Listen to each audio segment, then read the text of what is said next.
Hello, hello, hello, everybody, and grand rising, and welcome back to Tranquil Tea Time with Mama Oye. I am Mama Oyela Ananki Ireomile Irie Bryant. So, this part of the video series, we will be talking about people that we have wronged, or asking forgiveness from people that we have wronged, or people that don't even know that we've done them wrong. And the part of the healing ritual why this comes into play is because sometimes we're so stuck in our own mentality and in our own modes, we're not aware of the energy nor the entities that we put out. Okay. Now, when you're in that traumatic phase of your life and you're looking for love and you're looking for a safe place to heal and understanding and somebody to actually hear you out, you may not be in the most healthiest of places and spaces when you are in this traumatic phase of your life, okay? And at this point in time, this is where somebody may offer you some help and you take it as, oh, they doing more than just offering help. So now you're asking for more than what was offered. Or now you're doing more than what was necessary. You're taking more than your share. You get what I'm saying? And then not only aren't you doing that, but you are also now switching out those negative energies and entities as well. So whatever feelings or things that you may have had going on, you are now putting and placing on this other person that may have been genuinely just trying to help you, genuinely trying to get you to a better place in space. And because we are unhealed people, not knowing of what we do or understanding what we do, we tend to traumatize other people as well. So, for instance, this comes into play big time with sexual trauma, because if you are a younger person with an older person, and the older person already knows what they like, they know what they want, they know what they're going to do to get what they want. But on the other aspect of that is you being a person that knows nothing, may be in a learning phase at this point. So your first learning experience may have been a traumatic experience, sexually speaking. And when that tends to happen, it does damage you, because now you are learning a negative sexual behavior. You're So, with that being said, if you're doing that, you have to be aware of your place and space and situations in your healing.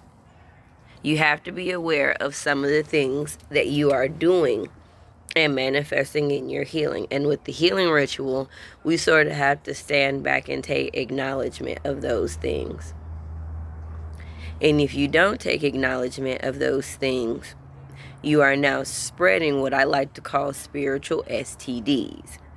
Spiritual STDs are literally you transferring your negative energies and entities from one person to the next person, to the next person, to the next person, to the next person. And when you're in an unhealed place and state, yeah, you don't realize that that's what you're doing. But when you are in the healing ritual, or if you are in the process of healing, you have to take responsibility for the energies and entities you may have placed on somebody else, or the bad habits that you have placed on somebody else, or the mindset that you have placed on somebody else. For instance, if somebody was doing if your first time was having rough sex, and now you sort of liked having rough sex, but somebody else may not be into that, and y'all first time together, that's what you went for because that's what you know. But now your experience has now traumatized somebody else. and you not being aware of how it actually traumatized you, you are now traumatizing other people in that same place and situation. So this is a time and place and space where we have to realize some of the influences, positive, both positive and negative influences that we've had on people around us. It's not a Debbie Downer, or it's not putting yourself down, but it's really taking responsibility for that. So for instance, one of the things that I had to take responsibility for in my healing ritual was dealing with my daughter's father.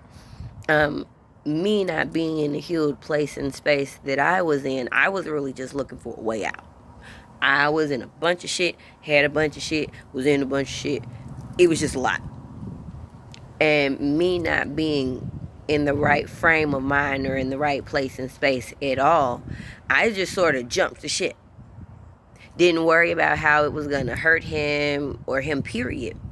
But now, years later, with me healing and realizing what I've done, how I've done it, and how to address it, I've been able to forgive myself, forgive him, forgive all of that and being able to move on. But I also have to understand that whatever traumatization that I've done to this man, he may not be ready to move on yet. And I have to realize that I may be responsible for him losing his shit. And I unfortunately now have to deal with that because we have a child together. So if you are not careful with what you are doing in your healing, in your place and space, this is what happens when you start spreading your negativity to other people unknowingly.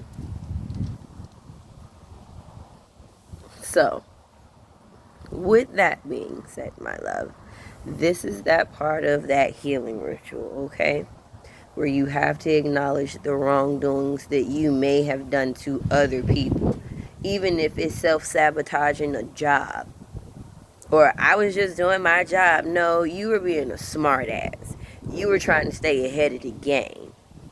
And remember, that type of karmatic debt, whether you believe it or not, it's checks and balances out here. It ain't no victim in the spirit realm. And I keep telling y'all that.